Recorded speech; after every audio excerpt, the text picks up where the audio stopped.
to which there is a conflict of interest or an appearance of conflict. Are there any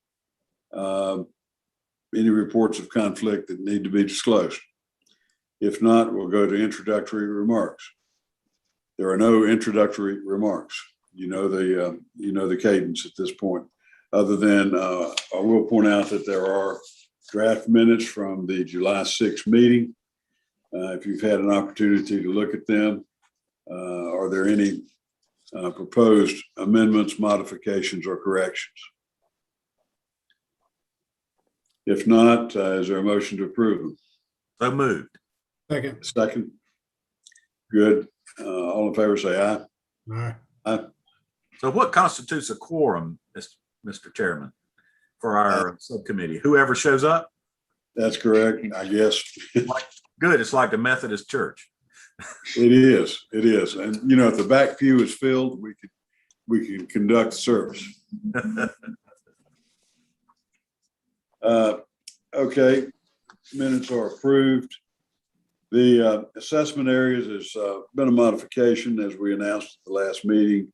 We're not really concerned about administrative agencies, since they appear to have taken the initiative to have their own administrative rules adopted, which adopt in essence Rule 26. I've added the initiative for can secure leave be designated through a central statewide clearing agency or registry, which we are actively looking at. The stakeholder input, we're pretty much done. We're going to process what we've learned from that and compile it into the final report. The same for secure leave policies from other jurisdictions. Ask Cameron to be prepared to give a very short presentation on what he's learned from the Balkans. Cameron, you ready for that? Sure. Yeah. I'm just sitting out here in Sarajevo waiting for the green light. Okay. Very good. You have the floor. All right. So I have been through all of the local rules for all of the jurisdictions in the state of North Carolina.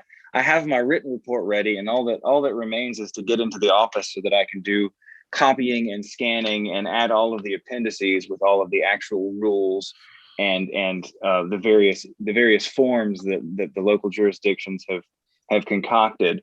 I think I said during the last meeting that most of what I had found so far was related to how to serve the notice of designation of secured leave, and that's true for the jurisdictions that do have rules. They're generally rules directing lawyers to serve their notice on a particular entity, be it the trial court administrator or coordinator or the office of the senior resident. Some jurisdictions will do it by practice area. So if you do criminal law, you need to serve the DA as well as the chief district court judge and senior resident. If you're just doing special proceedings or estate stuff, your notice goes to the clerk. Things like that, sort of what you'd expect. They're ministerial rules mainly, but I did find a few interesting, I guess what I'll class as non-ministerial rules. And some of them, I guess you could say are ministerial. In Wake County, I think I mentioned last time, the trial court administrator maintains a database of notices of secured leave. So they have a quick reference to see who may or may not be on secured leave at a given time, or at least they should. They're directed to by the rule.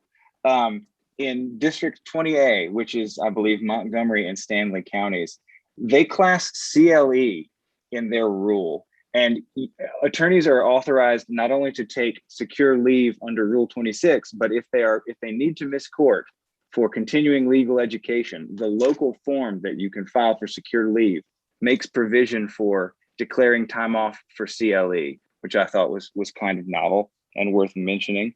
In District 26, which is Mecklenburg County, there's not a hard and fast rule here, but judges are told to do the best they can to accommodate lawyers in their observance of religious holidays outside of just general secured leave, to the extent that those holidays aren't already recognized as federal holidays or by the court. And then in District 29B, which is Henderson, Polk, and Transylvania counties, and I thought this was really fascinating. Their local rule extends Rule 26 to pro se litigants. So pro se litigants can designate secured leave during the pendency of their cases in the courts in District 29B. And they also acknowledge, and I thought that was great, and it was too good not to share. District 29B's rule also acknowledges that cases are frequently set on a trial calendar, up to a year in advance, and they don't make a particular. There's no strict policy of how to deal with that, but they recognize that can be problematic, and so attorneys are advised to contact the TCA immediately upon learning of a conflict. And it sounds like they do the best they can, to get around that cases, to get around the provision that, well, you can't declare secured leave if something's already been put on a trial calendar. They recognize that the reality of the situation is, we're setting these things out a year plus in advance. So we need to try to accommodate these attorneys so that they can take some vacation. Because if we don't do that, you're never going to get your secured leave. What I'm in the process of doing, as I mentioned earlier, is I've got the report drafted. I want to add appendices to include the actual rules. And when I get that ready, Gordon, I'll send that to you. But I think that, and I'll circulate that to the members of the subcommittee. And then I think we can include that with the materials for our next subcommittee meeting, if that would be all right with you. Yes. And do you have a time estimate on that as to when it may be coming out? And the reason I'm asking is when we get to the next topic, Walter has been in communication with AOC, several levels of AOC, and the very prospect of having to link the AOC's resources with this subcommittee's effort has already caused one person to retire, apparently. Right, Walter? But these things that you've indicated, they may sound a little bit, off the grid, but will the technology support, those types of things as well as some of the baseline allowances that we'll have in our chassis, like withdrawal or modifications.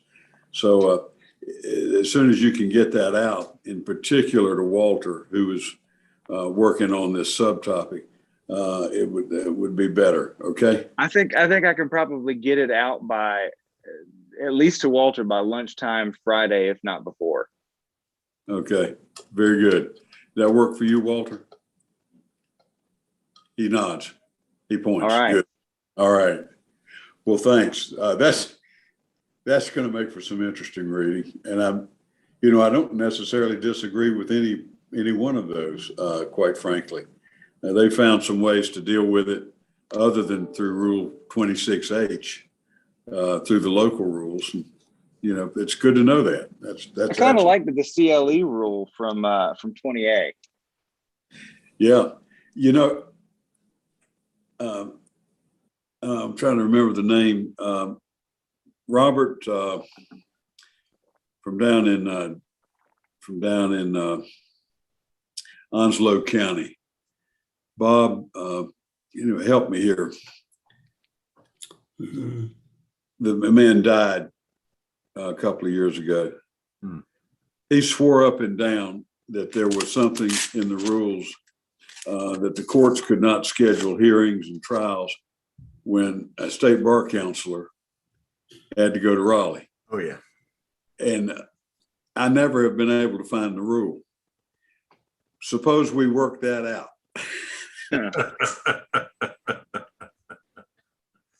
Yeah, Bob Detweiler. Bob Detweiler. It was Detweiler. He one absolutely wonderful, cranky guy. I loved him to death, but he swore up and down that they could not haul us into court as long as we were attending to the state bar's business. But I could never find the rule when I looked for it.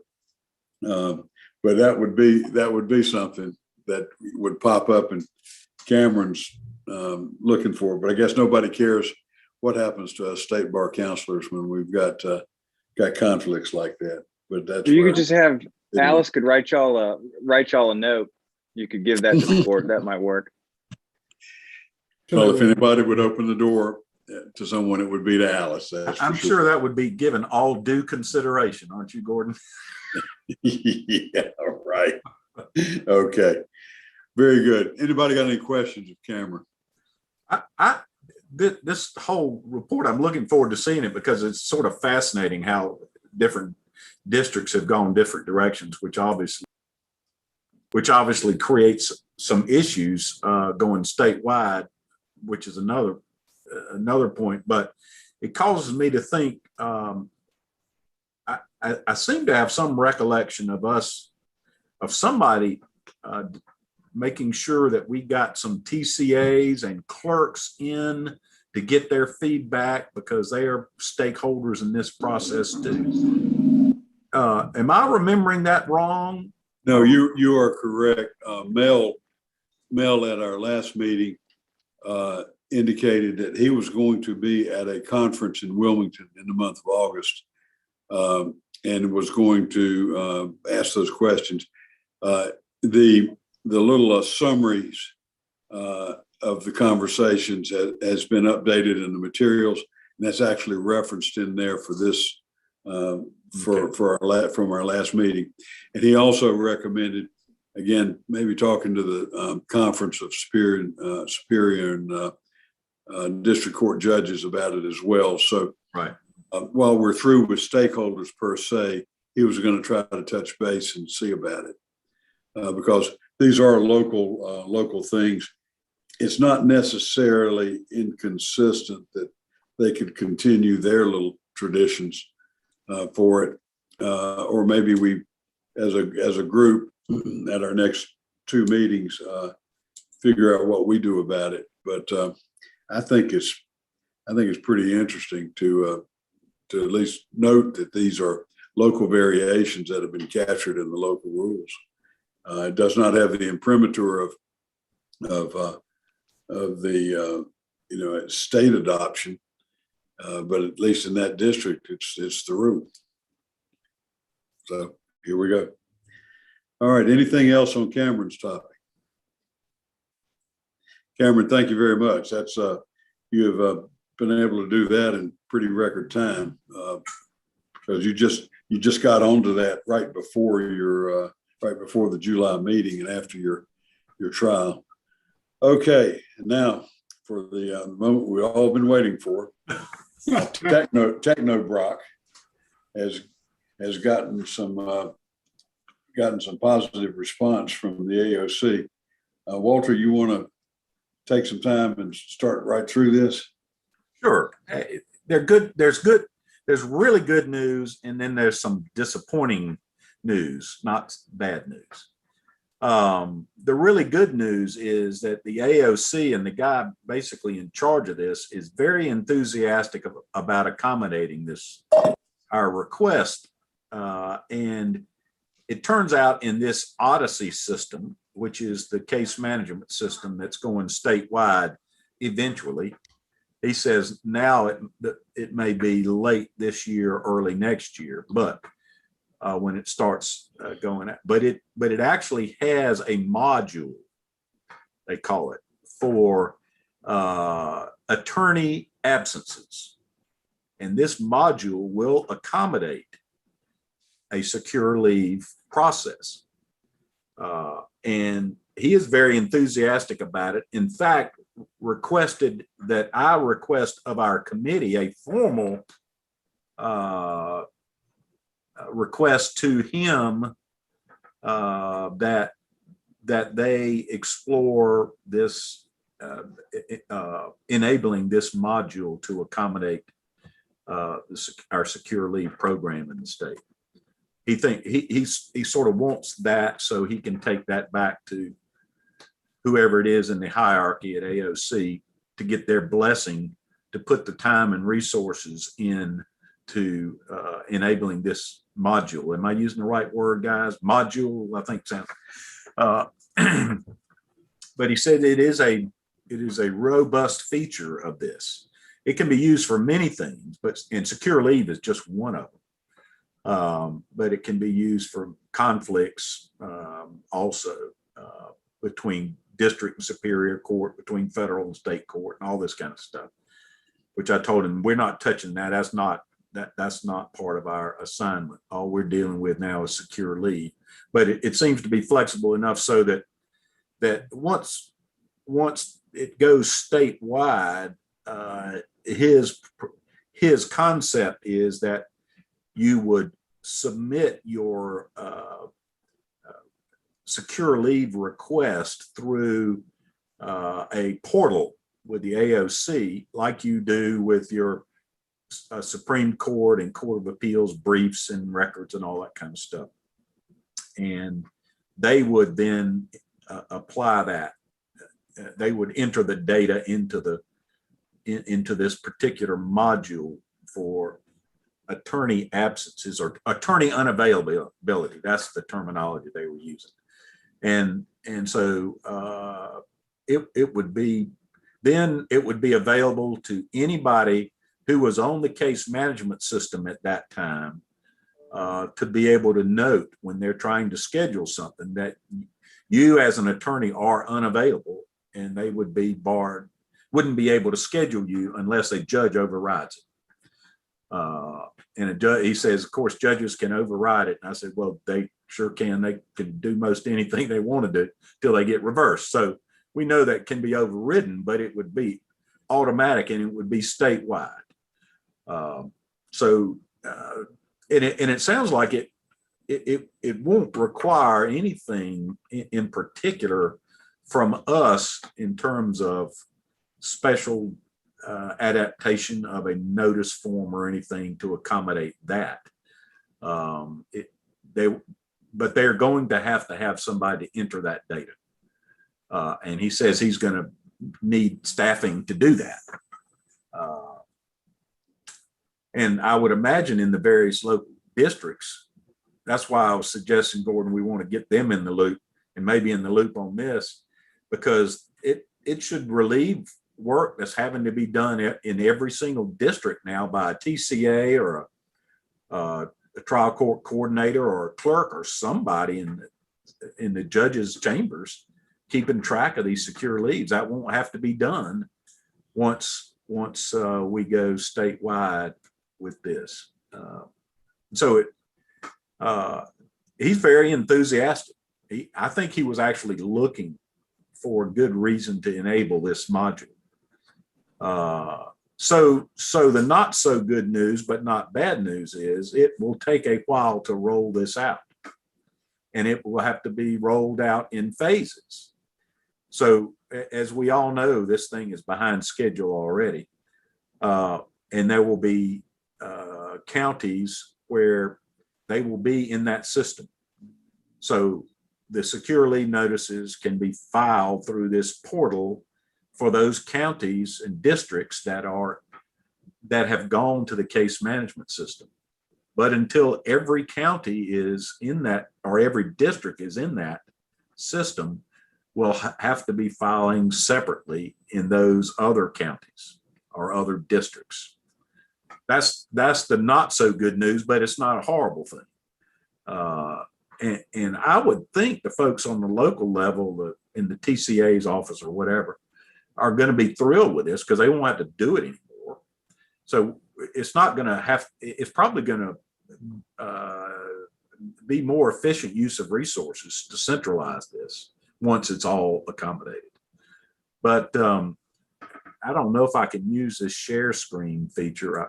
I've always, it's been disabled. The host disabled it. So it doesn't matter, but I could just show you some screenshots. I'll just email that around just if you're curious enough to see some screenshots of what it'll look like on their end. But it's right there, and it'll be very effective. But once we go to a statewide system, we're going to have these different county rules, but I'm not sure that will matter, because if it's going to have to be on the honor system like it is now. Nobody's double checking whether you're using all your time, you're using too much, or whatever. And I think we've concluded that system is working fine as it is. And so if there are variations in the local counties, I don't know that it will really matter, because if you submit your secure leave, they're just going to enter the data. They're not making a judgment call about whether it's allowed or not allowed. And so it seems to me it would accommodate all the variation in the local rules. So if you can take secure leave for, for CLE or for whatever that's unusual in a local district, all you got to do is submit it and they'll enter the data. So this looks very promising. He said that there was no way with the existing system that this could be done. So it can't be done immediately. The system that we use for the e-filing with the Supreme Court and Court of Appeals will not accommodate this attorney unavailability. So it can't go statewide immediately. We'll just have to wait for it to phase in. But we've got advocates for us. We've got somebody who's really seems to be excited about it. So he is willing to talk to us later. I think we want to, coordinate with them to make sure that when we make our final rules change recommendations, that they have some input as well to see if there's anything in that might complicate their end of it, knowing that this is something that is gonna happen eventually statewide. So I think that's it, unless there are questions. Are there any questions? I appreciate that report, Walter, and I do think that's encouraging. I guess my only question is what I would support the idea of doing whatever formal thing we need to tell them to, that it makes sense to move on this. I'd be happy to make that motion, or you can tell us what you think the form should take. But that to me, I see no downside to that. It seems I'm encouraged by the idea of doing one central location. I think that's more efficient, and that addresses a major concern that a lot of people raised about, well, I've got proceedings in 5 counties and it's a pain to file everywhere, everything else. I think this is this is positive. Why don't I draft up an email based upon my conversation, and I'll draft it so that Gordon, you can adopt it, maybe run it by Mel too, to make sure, because he's going to know what it ought to say. Degrees to kids. And it's important to run it by Mel. Mel just couldn't be here today, but I've got a sidebar with him Thursday afternoon at 3. And Cameron and Savannah are invited to that to sort of catch him up on where we are. Walter, you're invited to that. Anybody on the call today is invited to it, just to catch him up, because he is very interested in it. And if he's not reached out to all these TCAs, that'll keep him in it. I think the procedure will be for us as a committee to recommend this action, get Mel's blessing on it, take it to issues, because it's official action where the state bar is requesting this, get issues to approve it, and then it'll happen. And that's got more force to it. Issues will have to decide then who's going to follow it to make sure it gets done on behalf of the state bar. And by doing that, you guys may have just signed your own warrant to serve on this committee, or a new committee, maybe headed by Walter, to carry on, into the next program year. This piece of it, which may run a year or two, depending on how fast the technology and the programming is developed.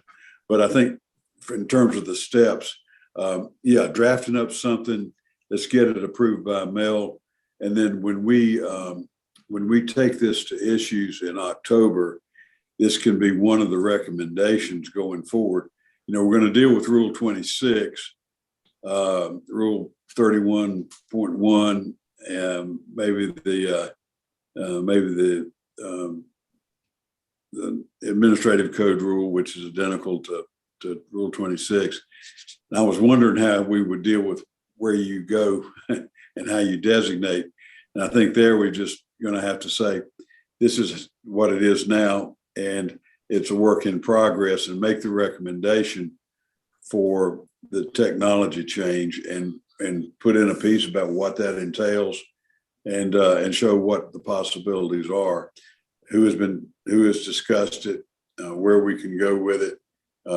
We may at the next meeting want to get this gentleman to talk to us, Walter Brad Fowler, and get a little bit more on it. But if we make the presentation to issues, I think, and they bless it,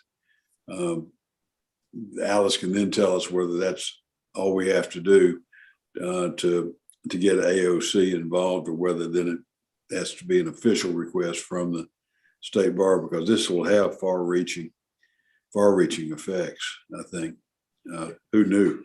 Yeah, I think the only change that might be needed in the rule to accommodate this is just a separate section where it says where to submit the designation, just to add a subsection. If your district or county has been, whatever the terminology for the case management system has been implemented in that district, you just file through the portal.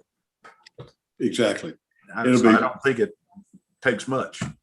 Yeah, it'd be very simple to do that, but it's going to be, like you said, it's going to be almost a year before we see even that getting done, right? Is that the track they're on? No, I think by the end of this year, first of next year, they're going to be. It's going to be in the first several counties. Wake County is one of those. Okay. Wake, Johnston, Harnett, I think, are three counties that are going to be the first phase of that. I was trying to figure out what Chief Justice Newby was really trying to tell us when he was making those references at our meeting in Asheville. He didn't sound optimistic about early 2022, but I don't know. Apparently the issue is not with the Odyssey program. It's with some vendor who's supposed to be creating a program for the criminal docket that is supposed to talk to the Odyssey, and it has to do with keeping up with all of their processes. And I didn't even try to understand it, but apparently that's the vendor who's holding everything up, and maybe they have a lawsuit going against them already. I don't know. It's not good. Well, we'll soon find out. But Walter, good work. Thank you very much. This will be definitely an enhancement to what anybody ever thought might be possible with this. And since it was frequently referred to as the bane of people's existence in the survey, it'll certainly get some good response from the lawyers. And I think we'll want that email to point that out as well, that we're not just off on a frolic of our own, but this is something that was raised by the bar. Yeah, and for good purpose. Well-adjusted lawyers do well-adjusted things, except around my household. I just haven't met a well-adjusted lawyer. I'm waiting for that. Okay.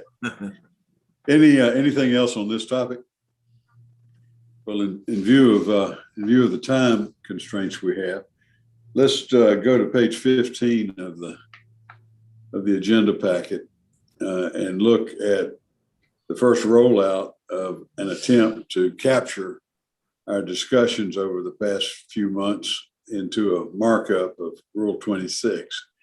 I've not attempted the appellate rule. I've not attempted the NCAC rule, but let's see if we can get this right in a first read through and see if it does reflect more or less a consensus of where we are. And where we don't have a consensus, you may see some things bracketed. Those are alternative approaches to it. Because of what we're doing. First thing, I was the principal draftsman of this. One of the things I had to do is make allowance for the fact that this not only deals with the secure leave for any purpose, but we're also dealing with secure leave for birth or adoption, which may follow different rules and different time computations than what we're doing. It doesn't seem to me that secure leave for birth or adoption needs blocks of 2 days, for example. Maybe it does, but we'll see what we have here. The only change in 26A is in the first sentence where we take out the reference to the complete calendar week. That is obsolete in our view, and it just refers to a block of time designated by an attorney. And then the time frames are announced in paragraph B. Let's see, anybody want to read that for me? Be a reader. Read the new paragraph B. Yeah, this is the way we did it in the pattern jury committee. Okay. Yeah, I'm channeling pattern jury here. All right. I'm happy. I'm happy. Secure leave for any purpose within a calendar year, an attorney may enjoy up to 20 business days of secure leave for any purpose.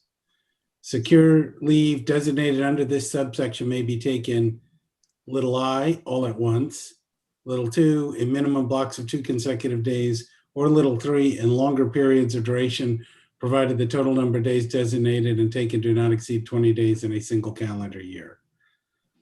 I'm not sure I love that wording, by the way. We'll come back. Do you want me to read the whole paragraph? Saturdays, Sundays, and holidays observed by the courts of North Carolina shall be disregarded for purposes of counting business days. And then there's a footnote. A secure leave period that crosses from one calendar year into another counts against the attorney's allowance for the calendar in which the business day occurs. Okay, let's start editing, folks. I like it all except that one. I don't need. We think we really need the little 1, little 2, and little 3 in that added section. I think it'd be sufficient to simply say secure leave designated under the section may, must be taken in minimum blocks of 2 consecutive business days, period. And I think all the rest is superfluous.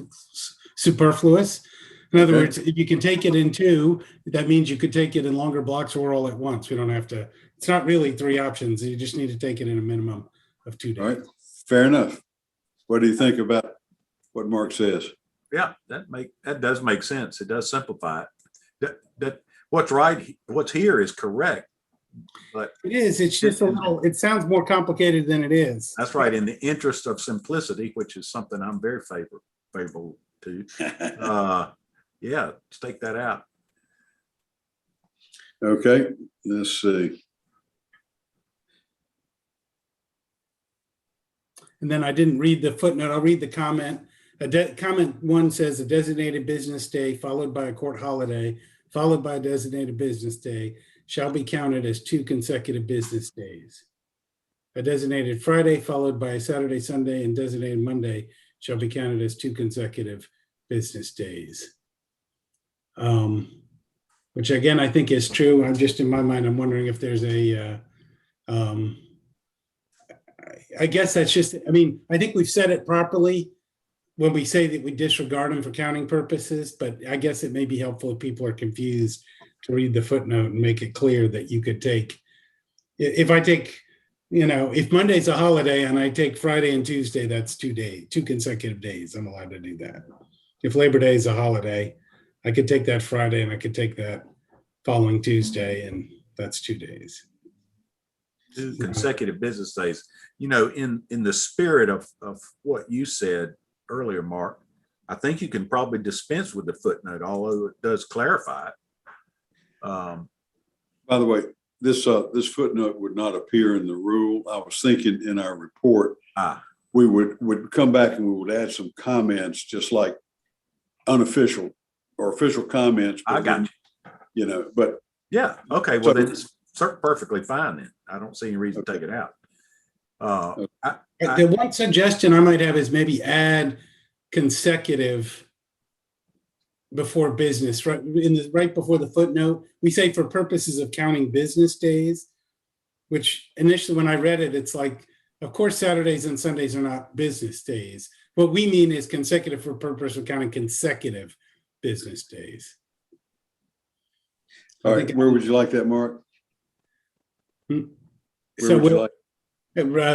two words before the comment, where we have Oh, okay. business, just insert the word consecutive. So to be disregarded for purposes of counting consecutive business days. Yeah. Well, it's also business days. So that I don't think we want to put that there, Mark, Okay. because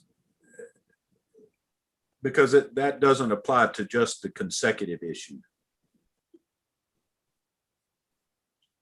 They count. Well, I guess they to don't me, count as those by definition are not business days, but Right. maybe there are two issues, right? One is what is a business day, right. and what is consecutive. So I think while we're talking about editing, I've forgotten what is the comma that you need. What's the comma people like to add and just debate over it? What Oxford comma. I would move for an Oxford comma after Sundays. Just because otherwise Sundays and holidays observed by the courts. Well, Sundays aren't observed by the courts, right? And holidays observed by the courts shall be disregarded for purposes of counting business days. So I just think, although I don't think there's going to be confusion about it, I move for the insertion of a comma there, Mr. Chairman. You know, now you've done it.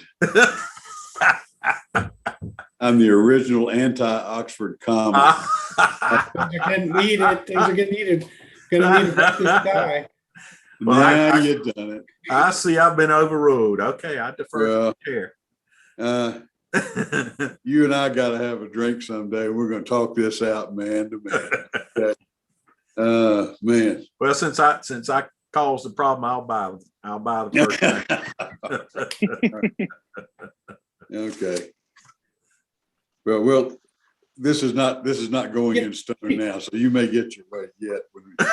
I give you a chance to gather up all those who are not with us today and advocate for the Oxford comma.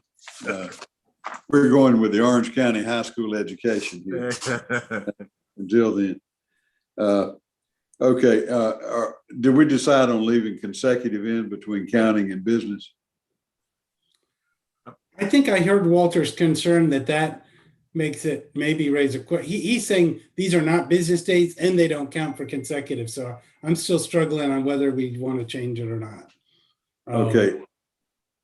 I can preserve it for discussion in the later draft if you want me to. Yeah. Okay. I almost am now thinking it might be even clearer to just say shall be disregarded for counting purposes, period. What do you think of that, Walter? In other words, we're counting 20 business days. So you just disregard Saturdays, Sundays, and holidays for counting purposes. I can go with that.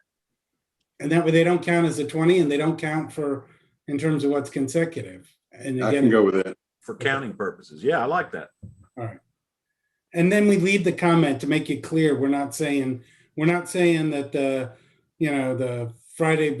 Wednesday before Thanksgiving and the Monday after is still, those are consecutive business days. And that makes common sense. We'd all agree those are consecutive business days, right? If you're counting a 10-day deadline, you count. It's just, you don't want someone to get on. Okay. All right. Sounds good. All right. Anything else in subparagraph 1? All right. Well, we'll bring it back. We'll bring it back as modified. Now in sub 2, the broken out with a little header here to indicate the transition point. You need to look at that and make sure that that's okay. And then added is just this sentence: securely periods designated under this subsection. And then you got a choice: may or shall be taken in blocks of time consisting of a complete calendar week. That's current rule. But I don't know whether it's mandatory or precatory.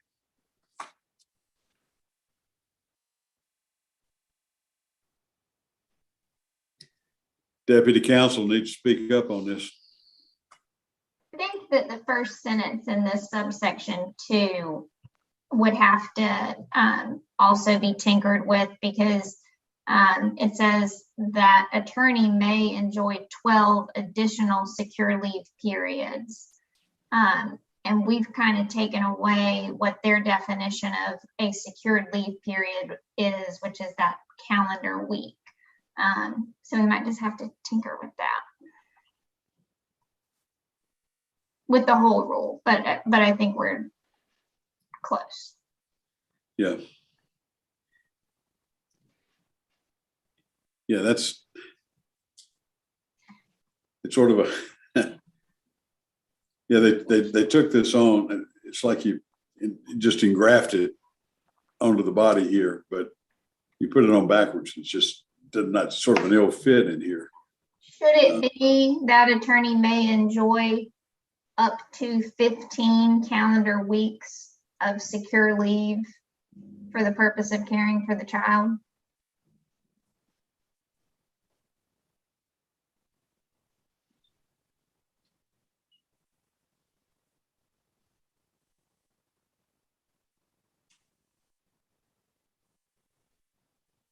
Say that one more time, Savannah, I'm thinking about it.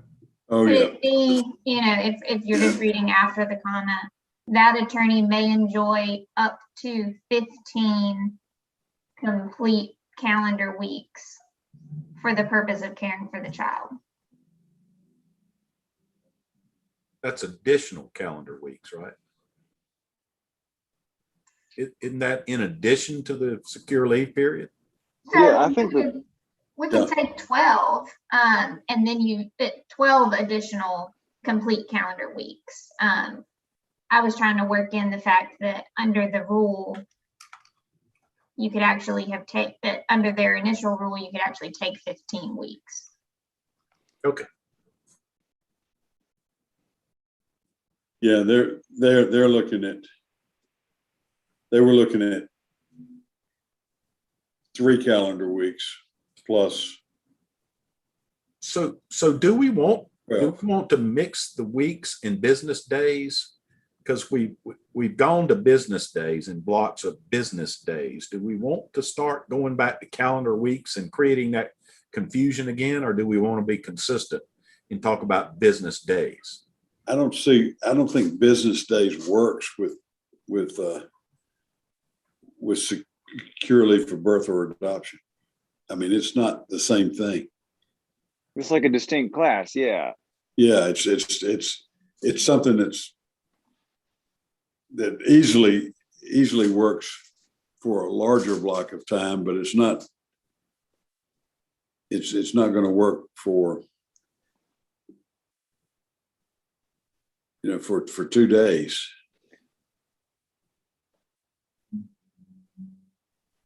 So the thought process in drafting it the way it is to go with the old rule and leave it as a complete calendar week. And what Savannah picked up on is there could be confusion there. It should read 15 calendar weeks. She's right about that. So the old rule was 15 weeks plus your normal secure leave, or no? It was Well, the old one It all shakes out to 15. was 3 plus 12. okay. That's what I thought. So I don't know that you need to change it.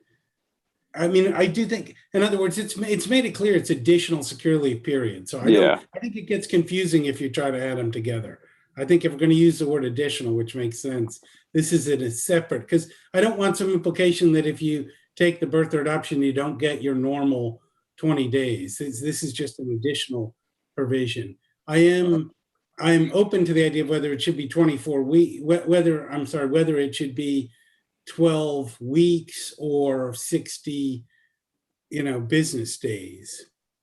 If we want to, since we've shifted from weeks to business days. But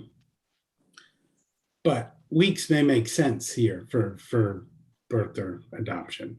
And particularly if we're going to require them in complete weeks anyway, which I'm also supportive of. Yeah. So it could be something like may enjoy 12 complete I calendar think weeks. it's 12 of additional weeks. What I'm thinking, I'm sorry, yeah. What I'm thinking is instead of saying,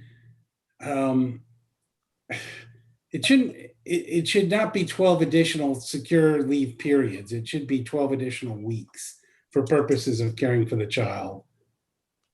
And the periods, the secure leave, you could remove periods designated under this subsection would be taken in blocks of time consisting of a complete calendar week. That would be clearer to me, I think.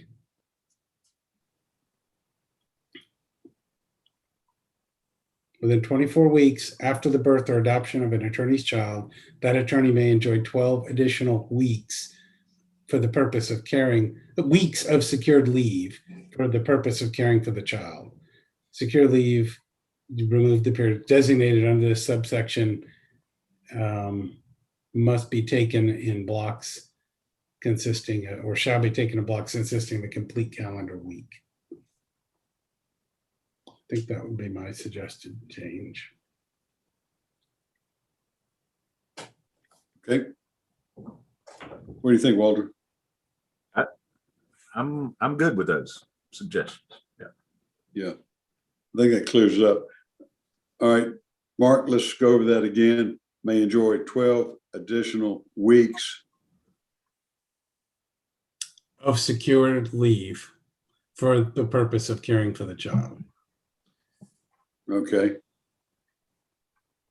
In Secure leave designated under this subsection shall probably is best, shall be taken in blocks consisting of complete calendar weeks. I would remove the word a, just say complete calendar weeks, blocks of complete calendar weeks, or even calendar week blocks. How about just taking in complete calendar weeks? That's even better. And shorter, I like it, Walter, that's good. Taking a complete calendar week. like the flexibility you get with blocks is you can go Wednesday to Wednesday, Tuesday to Tuesday, but calendar weeks is they defined it originally as Sunday to Saturday. So if you put blocks in, you give it greater flexibility. Do we want that? I don't know. That's Wednesday to that's up Wednesday? to you. I left the calendar weeks the way it was originally done.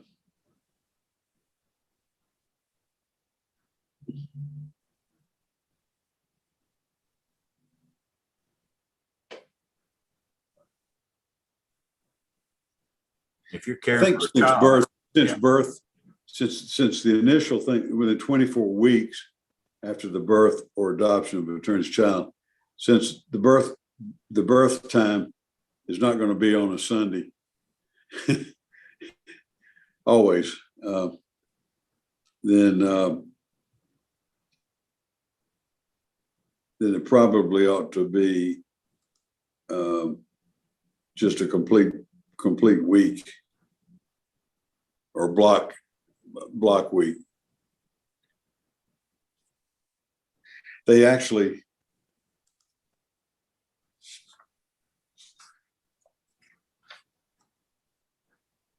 let's see.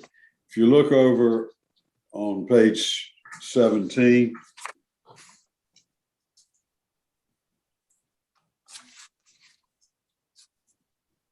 you'll see that the uncertainty of a child's birth or adoption, they actually recognize that they may have to make some exceptions. That doesn't necessarily, well, I'm sorry, I'll withdraw that comment. I guess our question is to keep the reference to calendar weeks or to make it consisting of a complete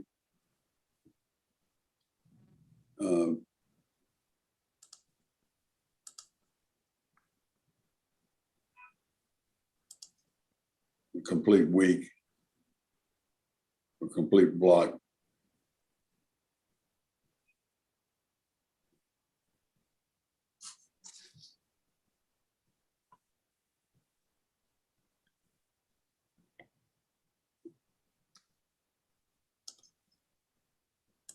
Well, I don't feel strongly. how about 7 days? Blocks of time consisting of 7-day periods. Well, then we're getting into weekends. I don't, yeah, I don't like that. I guess my feeling would be keep it calendar weeks. We're trying to make this a simple, more Okay. simple, longer blocks. And that's kind of We're what overthinking it. I think. We're I think overthinking. taken in Complete calendar week. calendar weeks. Let's just go with that. All right, Complete let's go calendar. with it. I don't think we're going to get a lot of pushback for people. The idea is this is longer periods of time where you would say I'm taking 4 weeks, not necessarily a Tuesday to Tuesday to Tuesday kind of thing. I just don't think that's. I'm not concerned on that. Okay. All right. D2 is self-explanatory. We no longer tethered to Sundays and Saturdays. Yeah.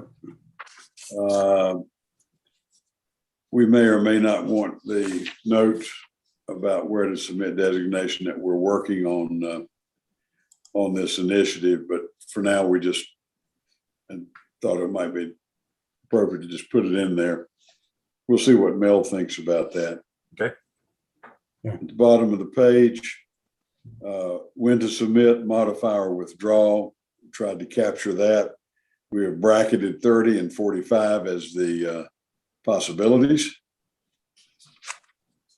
And then on the next page, opening up the can of tennis balls and they're all rolled out. I hate to bow out just when it's going to get fun. Yeah. I got to join this 3:00 call. Understood. And Appreciate we'll look everything. at this. And if you got any comments on this, Walter, later, just email me, okay? And Okay. copy everybody else if you don't mind. Don't mind. And would you be able to join us Thursday afternoon at 3? I don't think so, but I'm Yeah. sure. Yeah, I don't know that there's much I can add. You've got everything I've got. Yeah, and I really appreciate it. And it'll be a short meeting, but thank you very much for what you've done. Yeah, thank you. Bye now. Okay. Aloha. Okay, Mark. Cameron, Savannah, 2 dogs under the desk. Let's get this done. Let's see. Savannah, you want to read down through sub 1? In the event an attorney's plans for secure leave change in whole or in part for any reason, the attorney may move his or her secure leave to a different period by serving written notice of subsection 1, a modified secure leave period at least, and this is in brackets 30 or 45 days before the modified secure leave period begins. Do you want number 2 yet? Let's stop there and see what we think.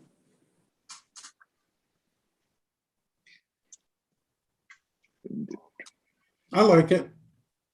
Okay. I think in reading it, I think I'd probably go with 30 days. Yeah. Yeah. But what we'll do, let's preserve that for the Okay. committee vote at the end. All right. But yeah, that reads smoothly to me. Yeah,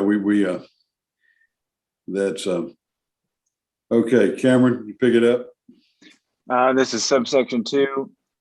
Before a proceeding in any of the attorney's cases is scheduled for a time that conflicts with the modified secure leave period. You want me to keep going?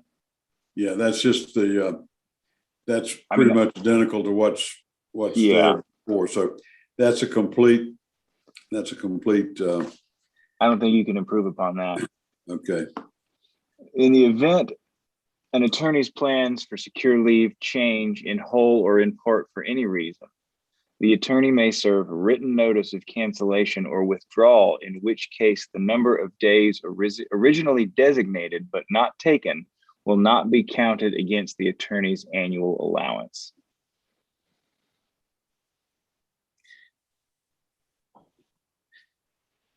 Now, you notice I say may serve rather than shall serve. So I don't know. It's an honor system.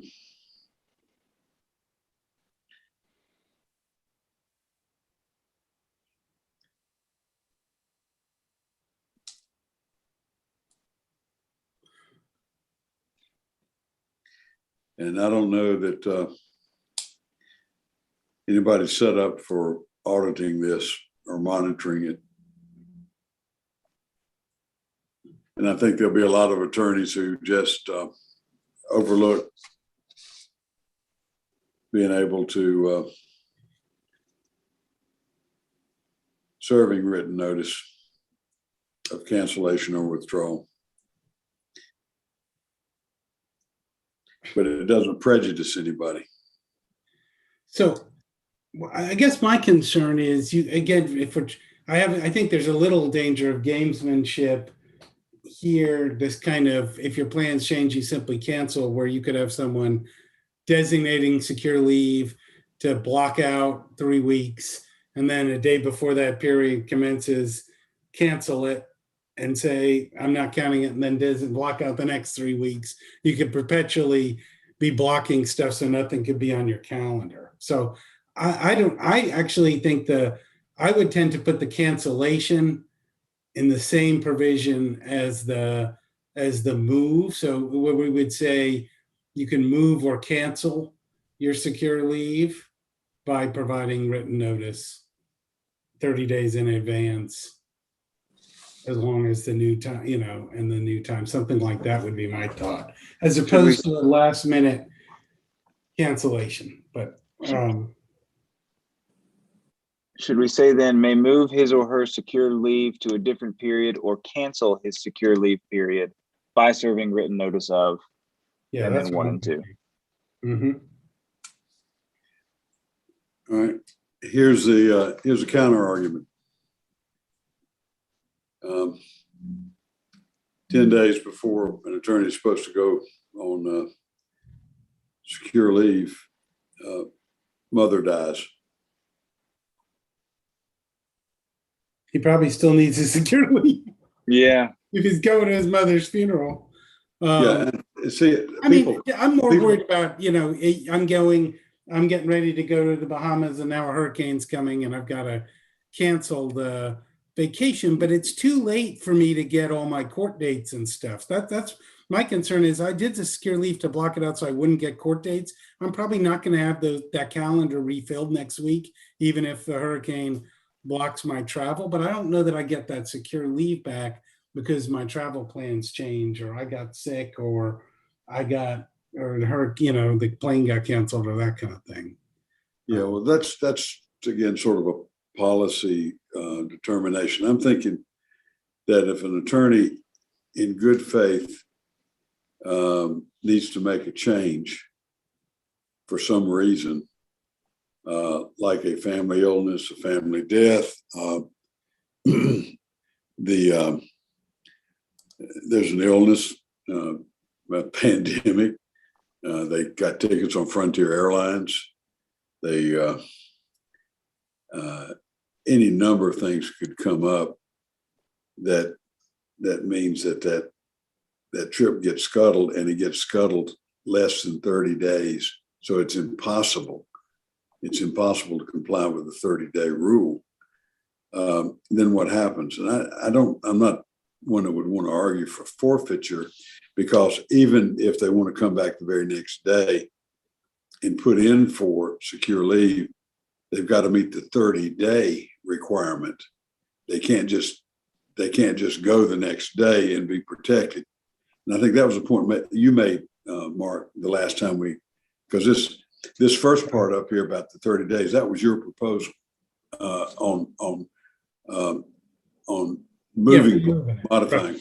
I like that, and I think that's going to serve the purpose, because we don't want to grant secure leave. And if somebody, I just hate to see somebody forfeit secure leave because of something that happens, and they just don't have any control over it because stuff happens. And what that says is we ask them to report it, but it's not even mandatory to report it. They just have to keep up. What I say is attorney must serve written notice of cancellation or withdrawal a number of days originally designated but not taken, and it will not be counted against annual allowance. And I don't say anything else. I don't know whether there's a consequence or anything like that. Again, if somebody just willy-nilly does it and continues to do it, I wouldn't like it at all. I think it's abusive. And Right. I do think there's potential room for abuse because you could just block it out and then, without telling anybody, cancel your 3 weeks right before. And then when you then file it again, they say, wait, I thought you already had your secure leave. You say, no, that didn't work out. It got canceled. And everyone would say, well, we have no way of knowing it was canceled. Nothing was on the calendar for those 3 weeks. I don't know. Now, I'll tell you where that'll come in. Actually, I tell you, we didn't see a lot of abuse, but that, I don't know, lawyers can be clever too. And the idea of kind of blocking it. Yeah. Well, I'll tell you where that could come in. Having been down there with Mr. Detweiler, we had a case together in Pender County, which settled 6 months before he died, thank goodness. But they only have a civil term once every 3 months. Yeah. Right. Now you really can get manipulated. Yeah, you could get really manipulated because you could, roll it over that way. But all the lawyers we saw down there were so hungry to get their cases tried or taken care of that it just never happened. Because you should have seen us trying to get on the trial calendar, man. But I don't know what you do with that. You want to just hold it there for maybe we hold it and get a little group? bit broader discussion on that point, since I've got some concerns.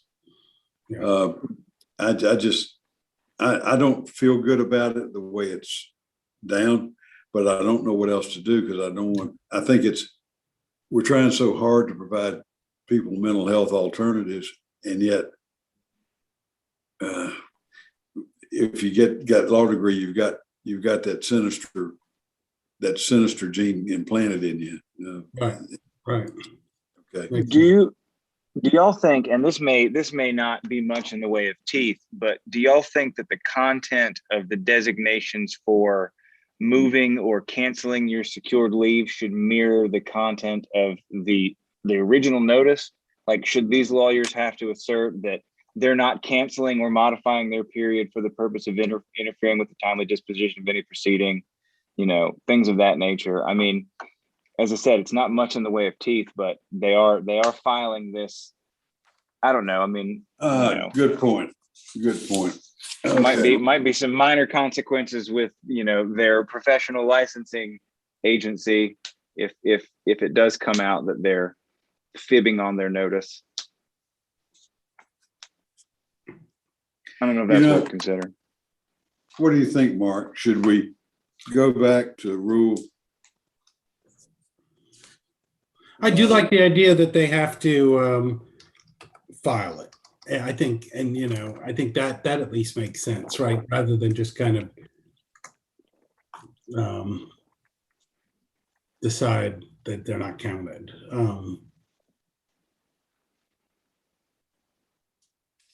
Trying to think of that. Let's see.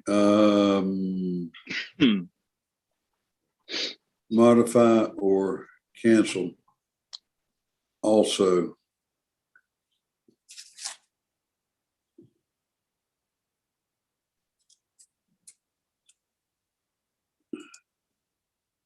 not for bad purpose.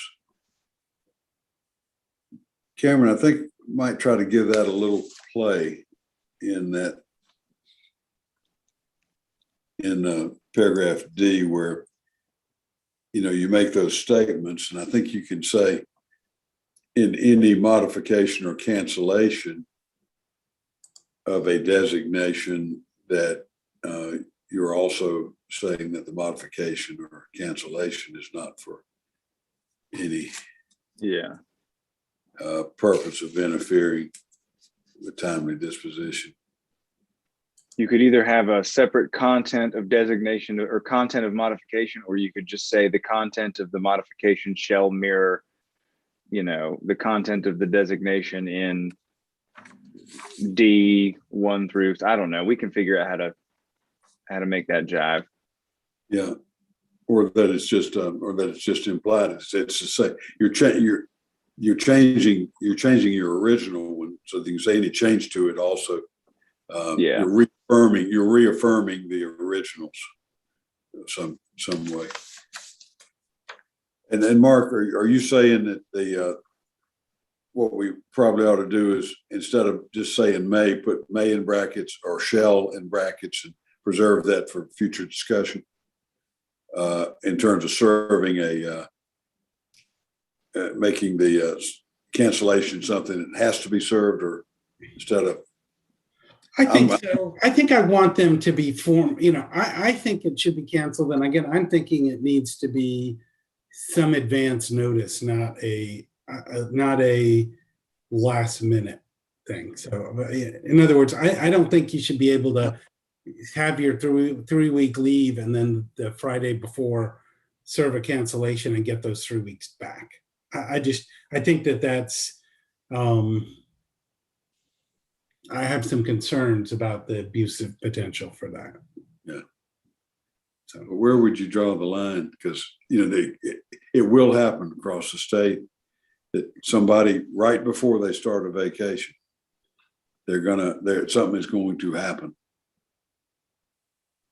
and they're not going to be able to go,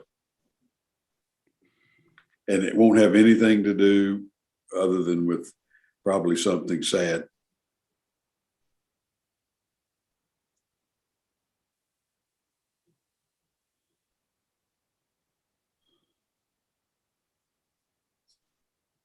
I don't know. The other thing that's I think it may be influencing my thinking is our internal sabbatical policy.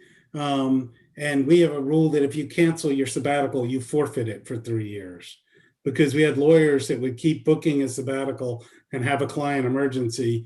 And then they'd say, I can't go on my sabbatical. I'm going to reschedule it. And they ended up never going on sabbatical.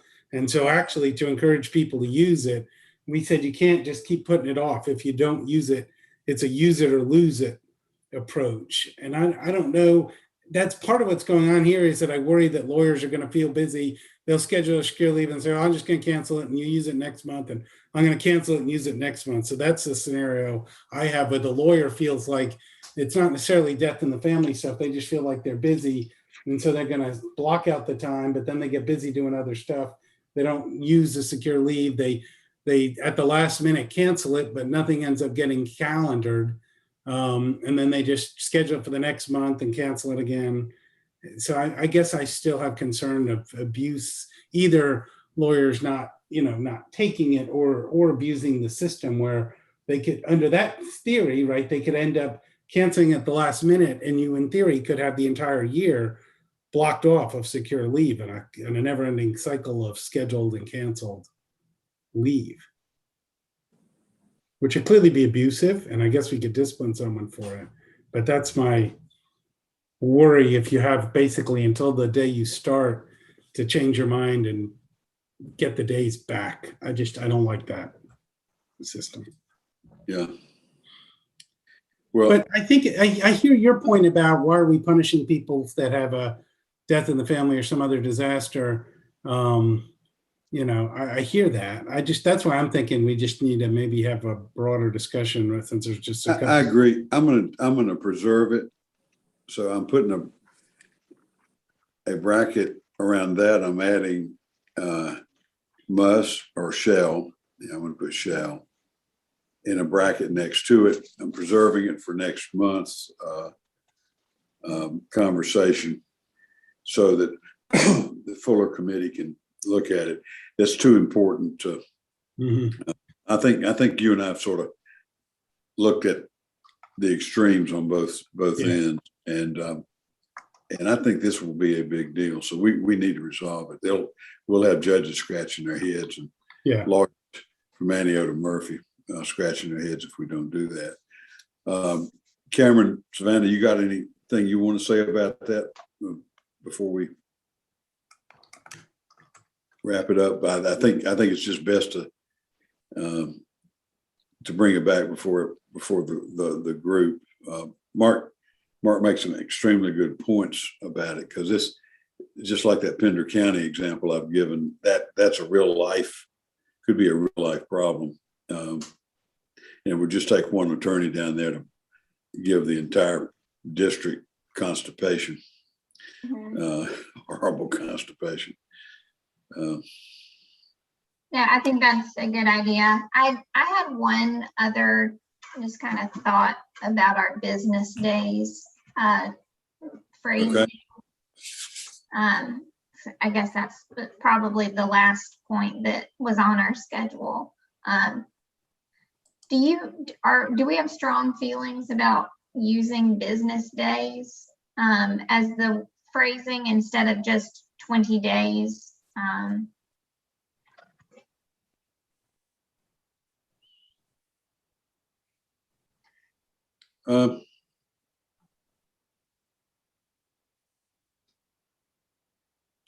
I guess not. What do you think, Mark? You mean since we're excluding the Saturday, Sundays, and court holidays anyway? Mhm. I think you're right. I think we probably There's a got logical. to do business. Yeah. I'm for that. Good call, Savvy. There's a logical appeal to it because, I don't need to burn a secured leave day on Good Friday, Yeah. And I mean, it's pretty clear in the definition that if you're using these days as a block of time during which the superior courts and district courts may not hold a proceeding, they're not going to schedule those on Saturdays, Sundays, and times when they're not open.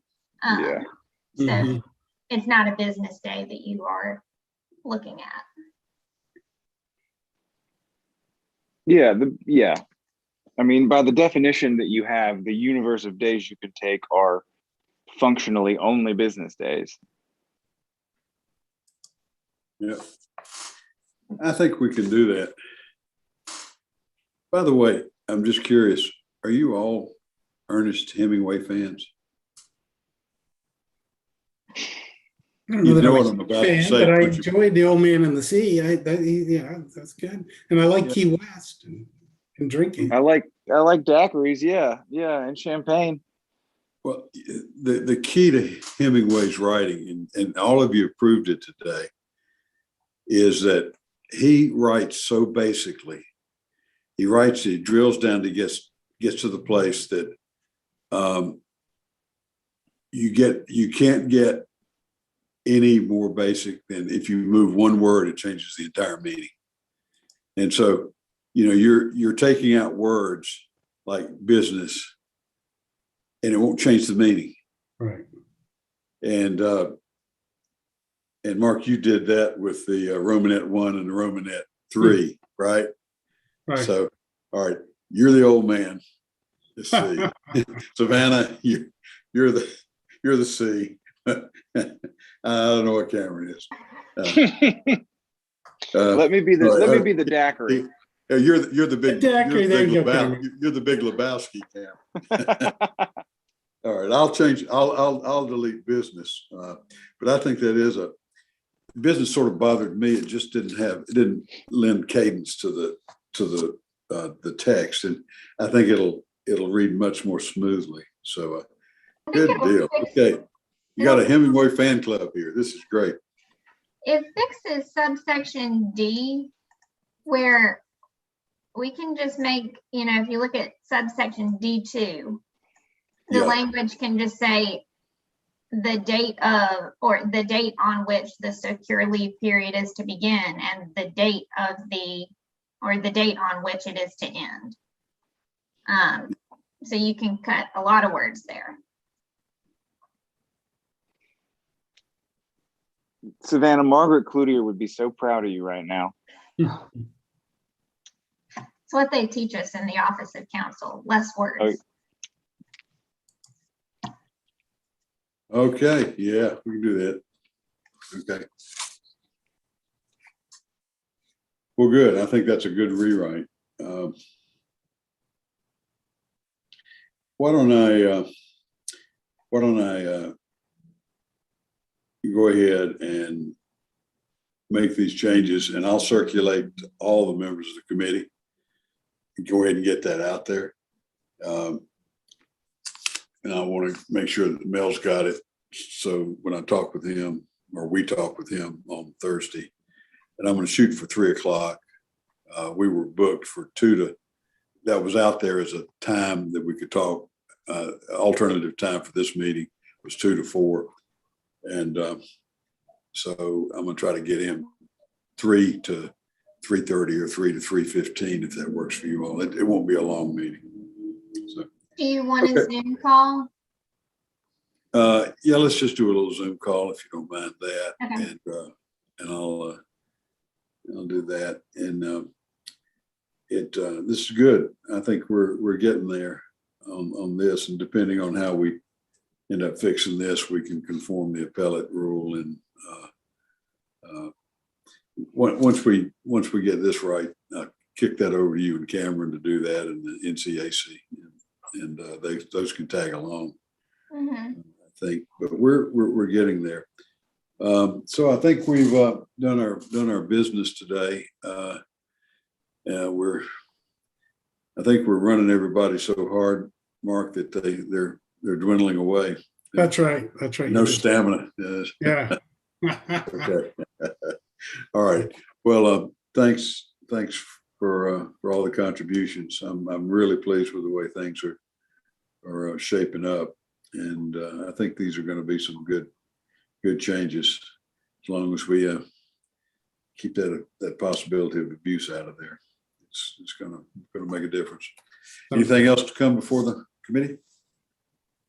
Nope. Okay. Well, the Power Four are signing off, I guess. All right.